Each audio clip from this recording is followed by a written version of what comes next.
No programa de hoje nós queremos falar sobre os benefícios e as graças da experiência com a doçura de Jesus que São Francisco de Assis teve. É bem verdade que aqui nós vamos tratar desses benefícios e dessas graças conforme nos apontam o texto da legenda dos três companheiros que nós lemos. Mas também, apesar de dizer respeito à vida de São Francisco, também queremos fazer assim um paralelo àquilo que também pode vir a acontecer na vida de qualquer um ser humano. Porque quando Deus ele irrompe com sua doçura, com o seu amor, como fez na vida de Francisco, Deus nos traz inúmeros benefícios da sua graça. Toda experiência com Deus, seja qual for a medida da experiência que Deus nos reserva, da comunicação de Deus, da revelação de Deus, existe sempre o benefício da graça. O bem que Deus realiza quando Deus se comunica a nós. E muitas vezes nós podemos cair num terrível engano de acharmos que esta comunicação de Deus ela vai se dar ou somente se dá por uma condição que eu aqui vou chamar de uma experiência mística elevada, como a teve São Francisco, Santa Teresa d'Ávila. Por exemplo, eu não sei se vocês conhecem, né, mas a vida de Santa Teresinha do Menino Jesus foi uma vida de constante luta e batalha. Santa Teresinha viveu toda a sua vida, principalmente a sua vida religiosa, quando ela adentra no Carmelo. Santa Teresinha viveu de amor e de fé. Diferente de Santa Teresa d'Ávila, que tinha roubos místicos, experiências místicas, via Nosso Senhor, via Nossa Senhora. Santa Teresinha usufruía todos os dias de inúmeros benefícios da graça de Deus na sua vida. Assim como Santa Teresa, assim como São Francisco, assim como eu e você. Agora, modalidades e diferenças. Por exemplo, todos os dias, se você se dá esta oportunidade, todos os dias, você vai ter uma revelação de Deus visível. A Eucaristia. Se você vai à missa todos os dias, você tem uma revelação visível de Deus. Ah, Evandro, mas aí você vai me dizer, claro, né? Está na aparência da hóstia, está na aparência do pão, mas é Deus. É Jesus, verdadeiramente. Quando você o comunga, quando você o recebe, é Ele no seu coração e na sua alma. Então temos também os benefícios das graças de Deus na nossa vida de oração, na nossa vida sacramental, na nossa vida de comunhão fraterna com os irmãos. Temos os benefícios da graça de Deus, onde dois ou mais estiverem reunidos, ali eu estarei no meio deles. Então, eu quero assim abrir com essa compreensão o programa de hoje, para que você também saiba que é um fato e uma verdade. Todos os dias, Deus se revela a você, comunicando benefícios da sua graça. E com Francisco também foi assim. Aquela experiência da doçura de Jesus que Francisco teve, trouxe a ele benefícios e graças. E o primeiro fruto da doçura, daquela experiência da doçura com Cristo, o próprio texto da legenda vai nos mostrar. Onde ela diz assim: a doçura de tal modo o alienara do sentido carnal, que, como disse mais tarde, se na ocasião fosse todo picado em pedaços, não poderia mover-se do lugar. Primeiro fruto, o primeiro benefício que Francisco tem dessa experiência da doçura com Jesus é uma alienação do sentido carnal. E aqui é próprio de quem começa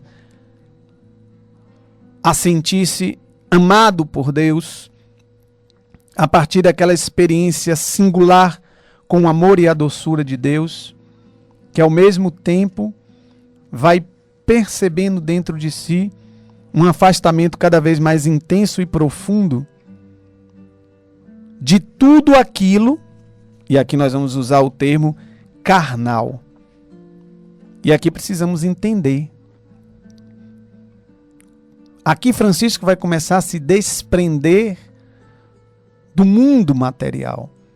São Francisco vai começar a se desprender de tudo aquilo que no mundo traz um sentido da carne. Mas aí você pode estar dizendo, mas Evandro, esse sentido de carne, né? Esse sentido carnal, o mundo, as pessoas, a si mesmo.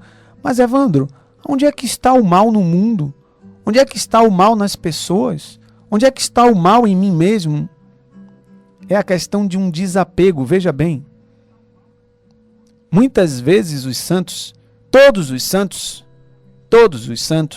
tiveram a experiência de ter que renunciar, de desprezar, e aqui o texto diz de São Francisco, uma alienação do sentido carnal, de um desprezo pelas coisas pecaminosas, de um desprezo por realidades que não compactuavam com o Evangelho de Cristo. Mas também, muitas vezes, alguns santos tiveram que desprezar, desprender-se e renunciar de coisas boníssimas, de coisas lícitas. Por exemplo, São Francisco, ele abandona a casa paterna.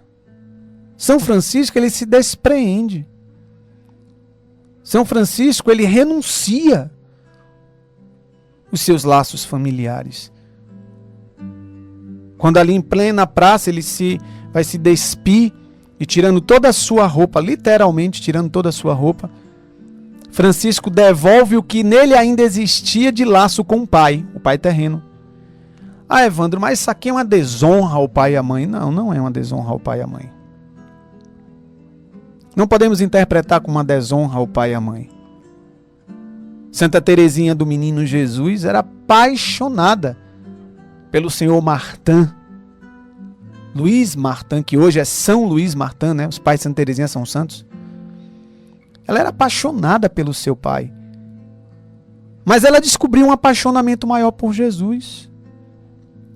E aí ela procurou se desprender e renunciar a algo que para ela era de grande valor. O seu rei, né? Como ela chamava o pai dela, meu rei. Então aqui nós devemos compreender que esse desprezo do sentido carnal tem uma significância maior. É em favor de uma outra opção, que é quando se descobre Deus. Então Francisco começa a desprender-se do mundo, a desprender-se das coisas, a desprender-se das glórias da cavalaria, a desprender-se dos desejos pela honra, pelo nome, pelo poder. É por isso que quando os amigos perguntam, né, o que está acontecendo, Francisco? Você está tão alheio, o que é que tu está pensando? Né? Estás pensando em te casar? E aí Francisco vai dizer, tu dissestes a verdade. Tu dissestes a verdade. Porque pensei em receber a mais nobre, mais rica e mais bela noiva, como jamais vistes. E aqui, como eu já disse para vocês, São Francisco está falando ora da religião e também, muitas vezes, os biógrafos da Legenda dos Três Companheiros vai dizer que São Francisco está fazendo referência aqui ao que mais tarde ele vai chamar de dama pobreza. Mas aqui a temática do casamento, né, é como um homem e a mulher. O homem e a mulher, quando se casam, o que é que acontece? Ele se despreende do pai, da mãe, da família. Ele vai começar a viver a sua vida. Entenda, existe o desprendimento, aquilo que é necessário desprender-se, se desprender do pai, da mãe. E existe aquilo que é necessário desprezar.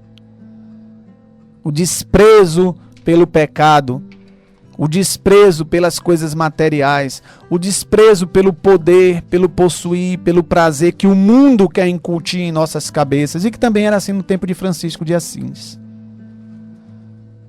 Então, primeiro fruto e graça, primeiro benefício da graça que vai acontecer com Francisco de Assis quando ele tem aquela experiência com a doçura de Cristo, é esse alienação do sentido carnal, que é esse desprender-se do mundo e desprezar tudo aquilo que era vil. Que Francisco descobre, ele tem experiência com a doçura e o amor de Cristo, algo jamais sentido. E Francisco faz cada vez mais a opção. E como na vida, a vida também é feita de opções, a gente não tem como escolher tudo. A gente não tem como escolher tudo, não é verdade? Você vai começar a fazer uma faculdade para visualizar, né, o que você quer ser no mundo, qual a sua profissão. Você não pode escolher ser tudo, você não pode escolher fazer. A pessoa pode até, né, fazer uma faculdade, depois fazer uma outra faculdade. Então a pessoa tem uma faculdade de advocacia, uma faculdade de engenheiro, no máximo 2 faculdades, mas você não vai fazer todas as faculdades, você tem que fazer uma opção. A vida é feita de opções. Mas quando se trata de ter que fazer opção entre Deus, a vida em Deus, o projeto de Deus e o meu projeto, ou o que o mundo projeta para a minha vida, aí tem que ser uma escolha radical. E essa escolha radical às vezes é o mundo. Às vezes acontece, infelizmente. Pode acontecer da pessoa descobrir, ter a experiência com o amor de Deus, com a ternura de Deus, com a doçura de Deus, e depois começar a tender a sua opção pelo mundo, pelo seu projeto. Infelizmente, as pessoas desistem do projeto de amor de Deus. Mas tem que se ter uma opção. E é isso que Francisco de Assis faz. E isso é um fruto. Isso é um benefício da graça. Não é simplesmente um produto do intelecto de Francisco. Não é simplesmente uma ação da boa vontade de Francisco, não. É um benefício da graça da experiência com Deus. O alienar-se do sentido carnal, e aqui, dentro dessa explicação, o desprezar o mundo, as coisas do mundo. E num sentido positivo, o desprender-se do mundo, o desprender-se das pessoas, o desprender-se de si mesmo. E aí chega a Francisco um outro benefício, um outro fruto, que o texto vai chamar da necessidade de ter-se por vil e de desprezar aquelas coisas que amara antes. E mais uma vez aqui é próprio de quem está nessa experiência de se sentir amado por Deus, de começar a se apaixonar por Deus, de jamais sentir-se, o que é aqui ter-se por vil, né? É se sentir indigno. Francisco se sentia indigno. Francisco não se sentia à altura da graça e da altura da pessoa que o amava. E que pessoa é essa? Deus. Nos relatos dos biógrafos de São Francisco, vai ter um relato onde São Francisco vai passar a noite prostrado no chão, deitado em forma de cruz, e a noite toda simplesmente rezando: quem és tu e quem sou eu? Quem és tu e quem sou eu? Porque Francisco trazia esse sentimento de indignidade diante da grande pessoa de Jesus Cristo. E ao mesmo tempo era um confronto dentro dele, porque ele também sentia aquele desejo, o ímpeto, a busca, a necessidade de doar-se à pessoa amada, a Jesus, de querer amar à altura a Jesus. Ninguém vai amar à altura Jesus Cristo. Jesus Cristo é Deus com o Pai e o Espírito Santo, e Deus é infinito. Nós jamais amaremos Deus à altura de Deus, mas nós podemos amar a Deus. Porque primeiramente, o que é que diz a palavra de Deus? Deus nos amou. E porque Deus nos amou, Deus que é amor, permanece em nós e gera este amor nos nossos corações, primeiramente para com Ele, para com o próximo e para consigo mesmo. São Francisco de Assis era um homem apaixonado por Deus, mas São Francisco de Assis era um homem apaixonado pelo homem. Eu até digo mais, São Francisco era um homem apaixonado pelo criado, por toda a criação. São Francisco se extasiava com as formiguinhas andando em fila. Perdia tempo olhando ali, admirando aquela criatura que para muitos é insignificante, mas para ele procedia da sabedoria divina. E assim era com os animais, com a criação, com as paisagens, a ponto de irmão sol, irmã lua, irmão pássaro, irmão peixe, irmã flor. Então tinha e se sentia indigno também. Então, outro fruto, o sentir-se vil, ou seja, não estar à altura ou digno da pessoa de Jesus. E o outro, desprezar todas aquelas coisas que ele amara antes. Tudo aquilo que Francisco tinha por valor e por apreço, ser cavaleiro, a nobreza, o nome, ele vai desprezando. Ele não vai mais contando como algo a desejar e a querer adquirir. E até mesmo, porque São Francisco, Deus vai começar a dar uma clareza intuitiva a Francisco, onde ele vai perceber que faz parte da sua decisão ainda tornar-se cavaleiro. Mas não mais cavaleiro do conde gentil, mas cavaleiro da senhora pobreza. E aqui vai vir um outro fruto da experiência com Deus.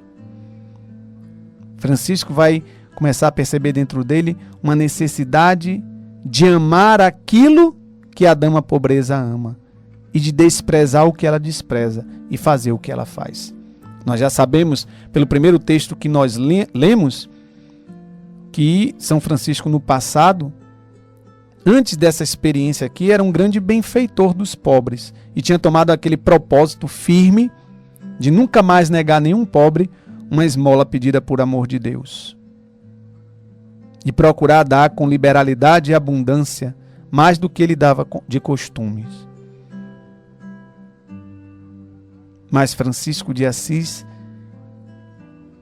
vai colher como fruto da experiência com a doçura de Deus muito mais do que o desejo de dar esmola com liberalidade e abundância. Ele vai descobrir, quando ele começa a descobrir, se apaixonar pela dama pobreza, que é o ser pobre como Cristo, ele vai ver que era muito pouco. Para imitar esta senhora pobreza, ao qual o meu Senhor contraiu núpcias com ela, dar esmola é muito pouco. Mas, no momento presente, era como Francisco entendia. Lá mais à frente, ele vai ver que era um chamado a se configurar ao Cristo pobre e desposar a dama pobreza. Mas aqui estava Francisco, tendo por firme propósito não mais negar nenhuma esmola que fosse pedida por amor de Deus.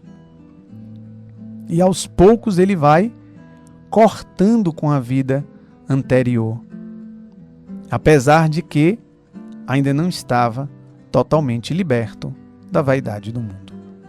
O próximo fruto, ou benefício da graça, que eu quero ver contigo dentro do texto da legenda, é aquele que o texto diz assim: subtraindo-se do barulho do mundo, esforçava-se por refundamentar Jesus Cristo no homem interior. O que foi isso aqui na vida de Francisco? E o que deve ser isso na sua vida? Subtrair-se do barulho do mundo, esforçando-se por refundamentar Jesus Cristo no homem interior.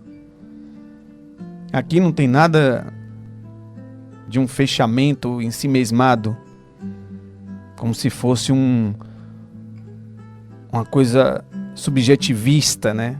O meu eu. Não devemos entender o homem interior assim. Mas antes devemos ver aqui como uma grande dedicação e um empenho que São Francisco estava vivendo, para que pudesse cada vez mais fundamentar Jesus Cristo na sua vida e assim edificar a obra nova de Deus. Porque nós somos chamados a dia após dia nos subtrairmos do barulho do mundo. O que seria o barulho do mundo? São todas aquelas vozes. E aqui não somente, aqui não é uma realidade espiritualista, né? Aquelas vozes, né? Que eu não estou falando, tô e não tô, né? Não estou falando daquela coisa do demônio, né? De espíritos, essas coisas assombrosas, não. Vozes do mundo. Barulho do mundo hoje, que tenta desenraizar a pessoa de Cristo, tirar Cristo do centro do coração do homem. Hoje nós vivemos, né, um barulho ensurdecedor do mundo. São as propostas do mundo.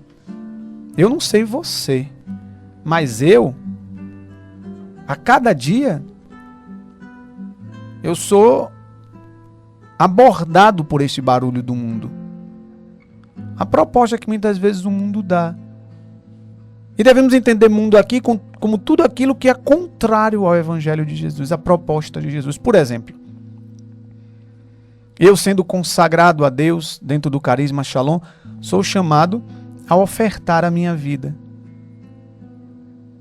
a perder a minha vida, a consumir a minha vida em favor da evangelização. Então, muitas vezes o barulho do mundo ou as vozes do mundo vêm para mim e dizem assim: rapaz, seria tão bom hoje se você ficasse em casa, descansasse, está tão cansado, está com dor aqui, dor ali, dor acolá, né? Está tão puxado, está chegando já no final do ano, né?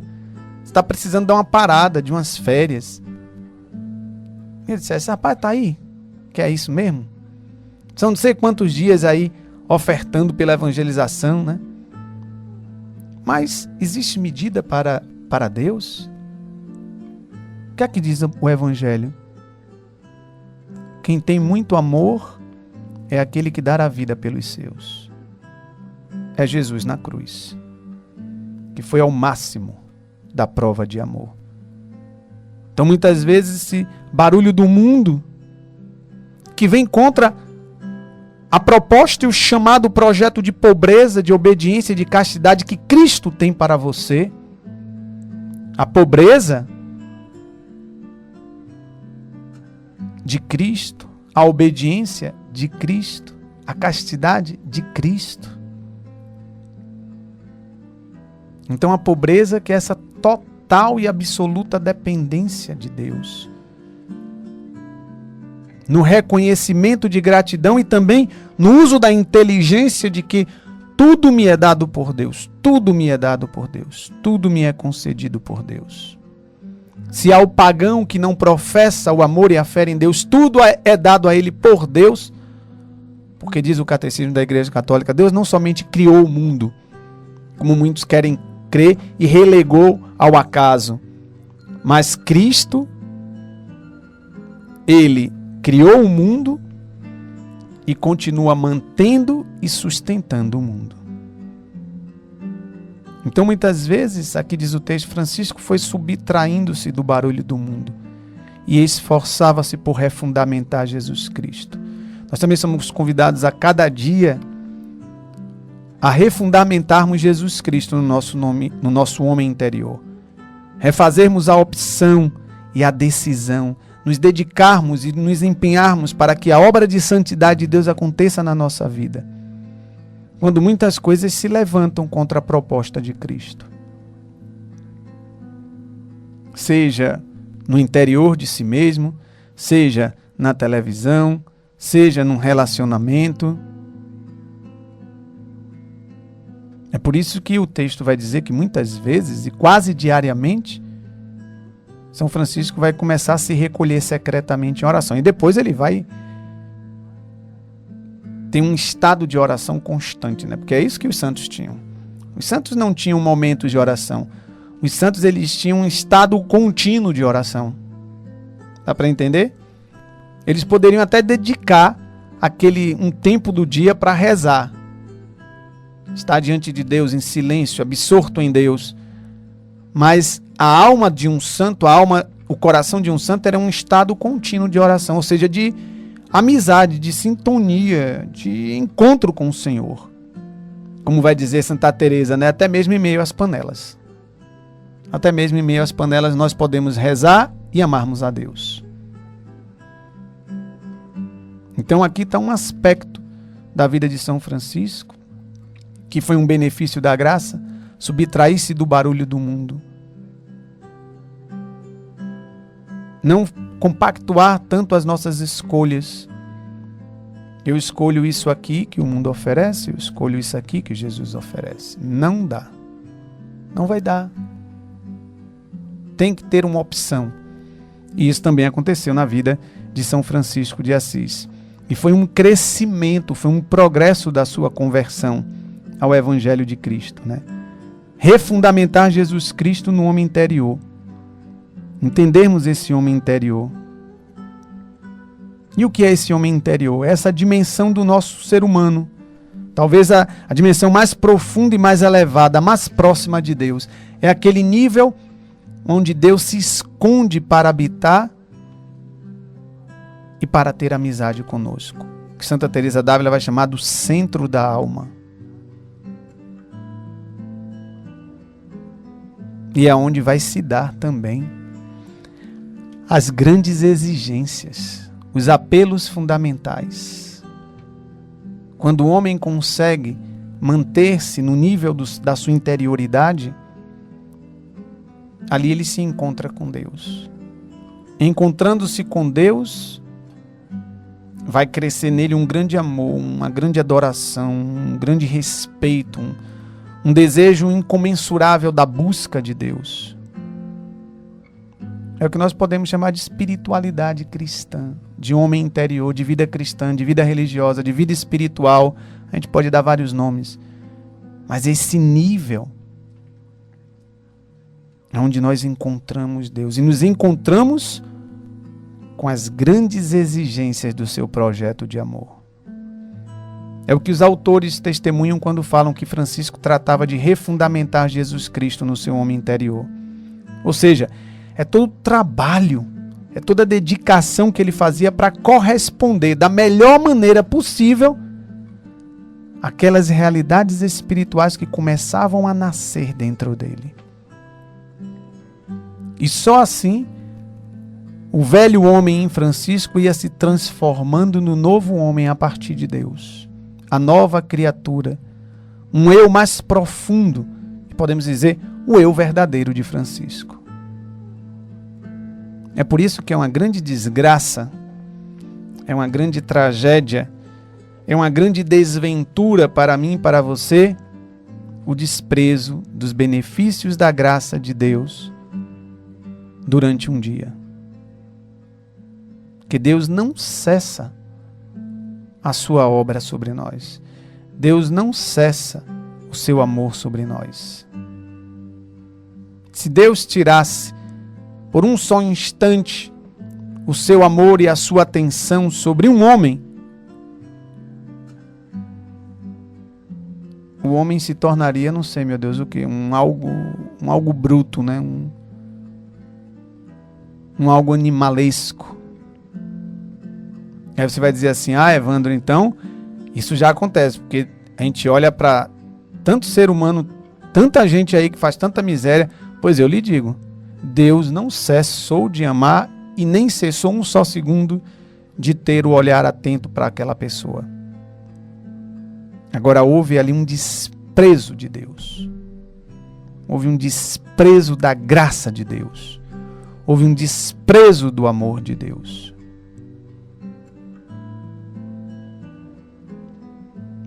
É o que não aconteceu com Francisco de Assis. E que queira Deus não aconteça também conosco, comigo e com você. Então Francisco ia refundamentando Jesus no seu homem interior. Ele ia trabalhando, ele ia tentando corresponder da melhor maneira possível. E isso era um auxílio, isso era uma correspondência à própria obra do Espírito Santo de Deus na vida de Francisco, que ia dando inspirações a ele, ia movendo Francisco, dando sentimentos a Francisco de comunhão com tudo aquilo que Deus realizava. Na verdade, Francisco vai ser um grande cavaleiro, né? Como eu disse, da dama pobreza. Ele vai ter uma grande honra, que vai ser o ser chamado santo. Coisas que ele queria, estão lembrados? Coisas que ele queria. Ser um cavaleiro, ter uma nobreza, ter riquezas. Quais vão ser as riquezas de Francisco? A pobreza, a obediência e castidade de Cristo. Francisco tinha desejo de conquistar o mundo, e quando ele vai se despir, entregar a roupa ao Pai e vai dizer, agora só tem um Pai que está no céu, e ele vai viver essa pobreza radical nas mãos de Deus, Francisco ganha tudo. Ele ganha o mundo, ele vai dizer, tenho todas as coisas, tudo é meu. Porque o meu Pai é o dono do mundo. E se o meu Pai é o dono do mundo, eu tenho por herança o mundo inteiro. Então veja que não é simplesmente fruto de um raciocínio vão, mas de uma experiência que vai cada vez mais sendo construída em Francisco de Assis. E aqui um grande outro fruto, né? Já chegando ao final do programa, é a questão do pobre, que começa com a doação de esmolas, mas que ele vai crescendo no amor a esses mais necessitados.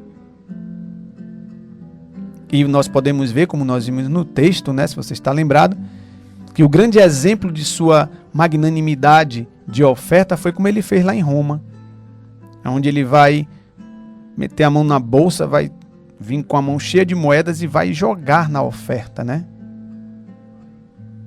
E depois ele vai ser impelido àquele desejo de viver um instante como pobre. Ou seja, primeiro Francisco, ele age com magnanimidade, fazendo uma grande oferta. Depois Francisco, isso uma obra exterior. Depois Francisco vai viver uma outra realidade magnânima, só que interior. O desejo de se fazer pobre. O desejo de se fazer mendigo de rua. O desejo de seguir a Cristo como pobre. O desejo de sentir-se acolhido pela dama pobreza. Experimentar o que é ser pobre. E não simplesmente dar ao pobre, mas ser um com o pobre e como o pobre. É o que ele faz quando ele tira suas vestes para vestir as vestes de um pobre. E assim ele mesmo vai pedir esmola no meio de outros mendigos. Evandro, então nós devemos chegar a esta atitude? Talvez não seja esse o pedido de Deus para você hoje, em pleno século XXI, como foi a Francisco de Assis em pleno século XIII, tirando suas vestes para vestir as vestes do pobre, não apenas fazendo um gesto de caridade, mas tentando se configurar ao espírito de pobreza e tentar descobrir dali um segredo do coração de Jesus. Mas como é que Cristo quer hoje lhe fazer pobre? Qual é a pobreza que Deus hoje pede a você? De que forma você pode seguir ao Cristo pobre hoje na sua vida? Já parou para pensar nisso? Qual é o significado de pobreza para você? Aonde a ação da graça divina na sua vida quer fazer uma transformação nesse aspecto, não somente da pobreza, mas também da obediência e da castidade. Para que possamos deixar cada vez mais que, assim como o Senhor visitou com doçura o coração e a vida de Francisco, Ele também possa em nós, a cada dia, realizar esta visita e sempre reiniciar em nós um processo de saída do tumulto do mundo para refundamentarmos a obra nova de Cristo nas nossas vidas. Para que não sejamos apenas cristãos que fazemos generosidades e atos de caridade, mas cristãos que nos configuramos a Cristo e ao seu coração, e que aí podemos fazer loucuras de amor por Deus que seriam até mesmo jamais inimagináveis por nós mesmos. Meus amigos, isso é possível e isso pode fazer a graça de Deus em nós. Que a intercessão da Virgem Maria nos ajude a cada vez mais refundamentarmos Jesus Cristo no nosso coração, possa nos levar cada vez mais a nos alienarmos deste mundo, desprezarmos o mundo com seus projetos, com suas propostas e radicalmente fazermos a opção única pela vida e pelo projeto de Jesus, que para os homens será sempre uma loucura, mas para nós, sabedoria de Deus. Deus nos abençoe. E até o nosso próximo encontro.